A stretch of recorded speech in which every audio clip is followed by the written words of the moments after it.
Khilgaon model স্কুলের সামনে সকালে গণসংযোগ করেছেন ঢাকা-৯ আসনে স্বতন্ত্র প্রার্থী ডক্টর তাসনিম জারা। এ সময় তিনি পায়ে হেঁটে সাধারণ মানুষের সাথে কথা বলেন, বিতরণ করেন লিফলেট। পরে সাংবাদিকদের সাথে কথা বলেন এই স্বতন্ত্র প্রার্থী। বলেন তিনি সবার দুয়ারে দুয়ারে যাচ্ছেন, ভালোবাসা পাচ্ছেন। নির্বাচিত হলে গ্যাস, রাস্তা, জলাবদ্ধতার সমস্যার সমাধান করবেন। গড়ে তুলতে চান বাসযোগ্য ঢাকা-৯ আসনকে। নিশ্চিত করবেন জবাবদিহিতা।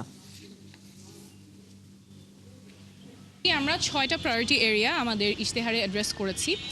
প্রথমটা হচ্ছে আমাদের গ্যাস, রাস্তা, জলাবদ্ধতা, অর্থাৎ যে নাগরিক সেবাগুলো পাওয়ার কথা কিন্তু আমরা সেই নাগরিক সেবাগুলো এই এলাকায় পাচ্ছি না, এবং এমপির জবাবদিহিতা নিয়ে আছে, যেটা আসলে আমরা অনেকের কাছ থেকে শুনেছি যে দেখা যায় নির্বাচনের আগে প্রার্থীর সাথে কথা হয় বা দেখা হয়, তারপরে আর ওনারা প্রার্থীর খোঁজ পান না, বা এমপি যাদেরকে নির্বাচন করেছেন তাদেরকে আর সমস্যার সময় পাশে পান না।